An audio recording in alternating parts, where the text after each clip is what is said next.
Assalamualaikum warahmatullahi wabarakatuh.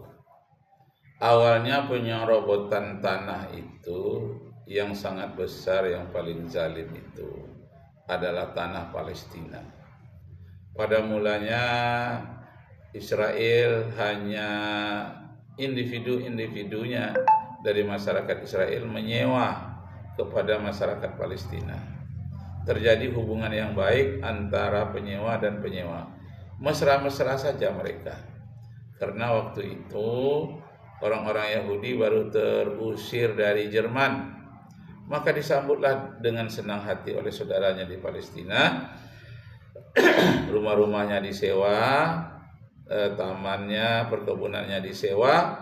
Disitulah saudara-saudaranya dengan senang hati dianggap sebagai tamu yang teraniaya, dibela. Lama-kelamaan yang sewa itu tak dibayar lagi. Lama-kelamaan yang taman, yang jalan menjadi milik orang Yahudi dengan kekuatan Israel ketika dia menang perang pada tahun 60-an. Nah, ujung-ujungnya seluruh Palestina termasuk Gaza yang paling gawat itu akhirnya ingin dikuasai oleh Israel. Perampokan tanah melalui negara merampok negara. Nah, kemudian terjadi pula di Indonesia perampokan-perampokan tanah oleh perusahaan-perusahaan asing yang berkolaborasi dengan perusahaan-perusahaan pribumi, bahkan berkolerasi dengan pemimpin-pemimpin yang mampu disogok. Nah, padahal yang disogok ini orang-orang yang beriman juga, cuma tergiur.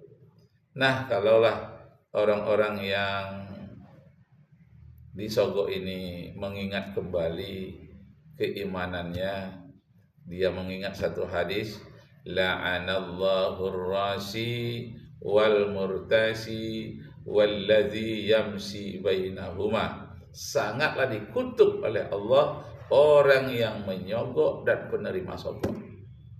Nah, yang penerima sogok ini jelas menzalimi masyarakatnya. Yang memberi sogok ini merupakan budaya bagi mereka. Sudah budaya dari tanah air mereka, tanah leluhur mereka. Sogok menyogok itu sudah merupakan budaya. Judi juga mereka merupakan budaya. Minuman keras juga merupakan budaya. Nah, inilah ujian keras bagi bangsa Indonesia, bangsa yang beriman. Walau anna ahlal qura amanu wattaqau lafatahna alaihim barakatim minas samai wal ard walakin kadzabu fa'akhaznahum bima kanu yaksibun. Penekanan terakhir ini, seandainya mereka mau disogok, mereka mendustakan ayat-ayat Allah, maka mereka akan menerima balasan sesuai dengan apa yang telah mereka kerjakan. Nah, dalam hadis lain lagi dikatakan,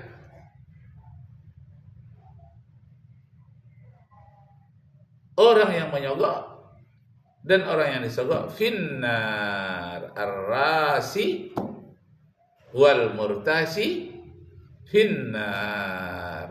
Yang menyogok dan disogok itu adalah penghuni neraka. Nah, tapi ancaman Allah itu jadi penghuni neraka bukan besok saja setelah kita mati. Masih hidup saja sudah seperti di neraka orang-orang yang zalim itu. Nah, Bapak Ibu saudara-saudara sekalian, ini berkewajiban kita mengingatkan kepada masyarakat kita, aparat-aparat pemerintah, aparat desa, kecamatan, kabupaten, provinsi, bahkan tingkat lebih tinggi lagi dari pihak eksekutif, legislatif, dan yudikatif, supaya yang tiga trias politika itu, eksekutif, legislatif, yudikatif ini jangan sampai disogok oleh oligarki yang ingin menzalimi bangsa Indonesia. Nah, kita dengarkan apa kata Said Didu. Muhammad Syahid Didu, seorang dokter yang terlibat di dalam hal pembelaan terhadap rakyat-rakyat yang dizalimi itu. Dia melibatkan diri dan dia berani mati untuk itu. Allahu Akbar. Ini 30 hektar.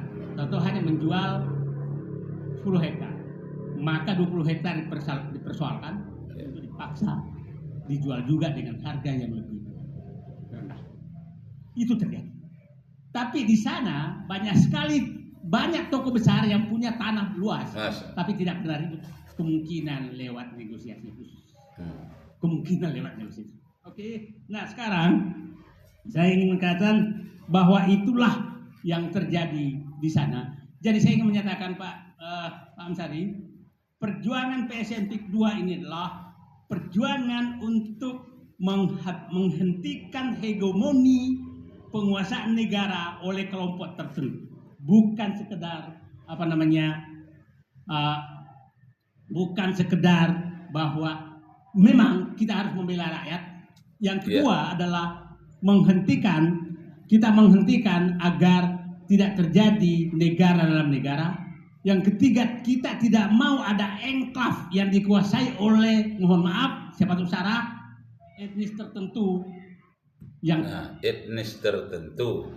Nah, tentu saja yang bukan pribumi. Undang-Undang Dasar kita pasal 33 ayat 2 menyatakan bumi, air, dan ruang angkasa dikuasai oleh negara dan dipergunakan sebesar-besar kepentingan rakyat. Kepentingan rakyat yang mana? Terutama rakyat yang dizalimi, rakyat yang terlemah, bukan rakyat yang besar-besar, yang kaya-kaya seperti oligarki itu. Ada kaidah fikih as-siyasah.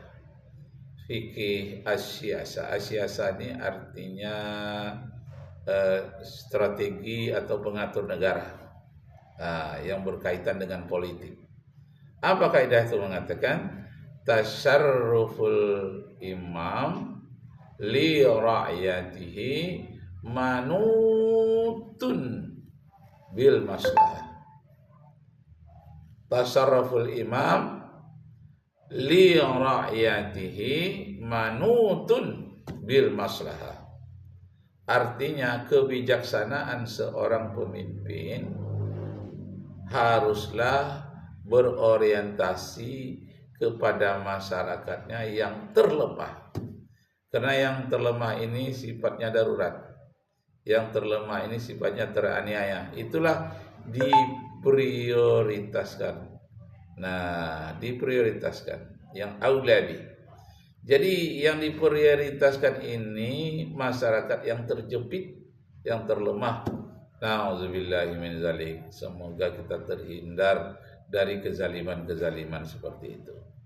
Allahu Akbar, Allahu Akbar, Allahu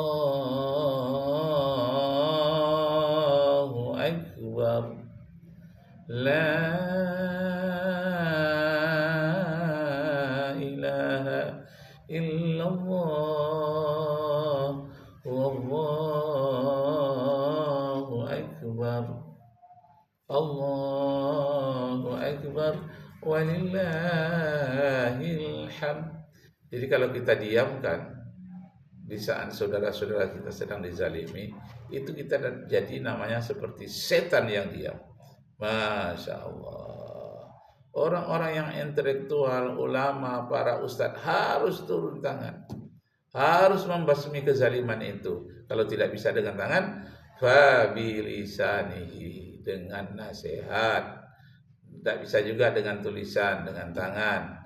Tidak bisa juga berdoa di dalam hati. Doanya, Allahumma sattid samlahum. Ya Allah, pecah belahkanlah kekuatan orang-orang yang zalim itu. Allahumma sattid samlahum wa mazziq jam'ahum. Pecah belahkanlah kelompok mereka. Wa zalzil aqdamahum. Gonjang-ganjingkanlah seperti kena gempa itu pendirian mereka. Wa zalzil aqdamahum wa alqi fi qulubihim ar-ru'ba. Dan tanamkanlah rasa ketakutan, rasa sakit jiwa yang luar biasa ke dalam batin orang-orang yang seperti itu. Jiwanya menderita. Masya Allah. Tujuannya kita bukan untuk mereka binasa, tapi bertaubat, sadar akan kesalahannya. Karena telah terlalu lama dan terlalu nyata berlangsung di hadapan kita. Allahu Akbar. Bagaimana bukti-bukti itu telah diungkapkan oleh Bapak Muhammad Haji Said Didu, yang beliau adalah bahagian dari aparat pemerintahan di beberapa periode yang lalu. Yang sangat eksklusif. Kita nggak mau. Negara ini bukan negara seperti itu. Jadi pada kesempatan ini saya hanya menghimbau kepada Presiden terpilih, gunakanlah patriotismemu, gunakanlah nasionalismemu, gunakanlah jiwa kerakyatanmu, jiwa keadilanmu untuk satu, menghentikan semua PSN yang ditujukan untuk swasta. Ya, swasta. Di mana? Yang kedua, hentikan bahwa ada wilayah eksklusif di negeri ini. Itu tidak boleh ada wilayah itu. Nah, ya, tidak boleh ada eksklusif, suatu keistimewaan untuk etnis tertentu. Jangan seperti itu akan terzalimi. Nah, karena itu kita di dalam memilih pemimpin itu diajarkan satu doa. Allahumma la tusallit alaina man la yakhafuka wa la yarhamuna. Saya ulangi. Allahumma la tusallit alaina bizunubina man la yakhafuka wa la yarhamuna. Ya Allah, janganlah Engkau angkat kepada kami disebabkan oleh karena dosa-dosa kami. Engkau akan angkat pemimpin yang tidak pernah takut kepada Engkau dan tidak pernah mencintai kami sebagai rakyat-rakyat kecil yang terzalimi. Kepada Allah dia tidak takut, kepada masyarakat kecil dia tidak mencintai. Yang seharusnya para oligarki itu takut kepada Allah, bahwa dirinya itu pasti akan mati nanti, dan dirinya juga harus mencintai rakyat kecil. Hidup ini hanya sebentar saja, wahai para oligarki. Betapapun Anda kaya, Aguan, betapapun Anda kaya, Antoni Salim, betapapun banyak harta Anda pasti akan mati. Akan mempertanggungjawabkan perbuatanmu nanti di hadapan Allah. Yauma yaqumun nasu li rabbil alamin. Suatu saat nanti, wahai Aguan, engkau akan berdiri di hadapan timbangan Allah Subhanahu wa ta'ala. Kalau engkau zalim, engkau akan menerima balasannya. Kalau engkau berbuat baik, juga akan menerima balasannya. Sekian, terima kasih. Semoga Allah Subhanahu wa ta'ala meridai kita semua. Orang-orang yang zalim dapat disingkirkan, orang-orang yang lemah bisa terbela. Arju minkum afwan, arju minkum afwan. Aku harapkan maaf kepada Anda semua. In wajadtum fiha khata'as, jika terdapat kata-kata saya yang salah. Arju minkum afwan in wajadtum fiha khata'at. Wabillahi taufiq wal hidayah. Wassalamu alaikum warahmatullahi wabarakatuh.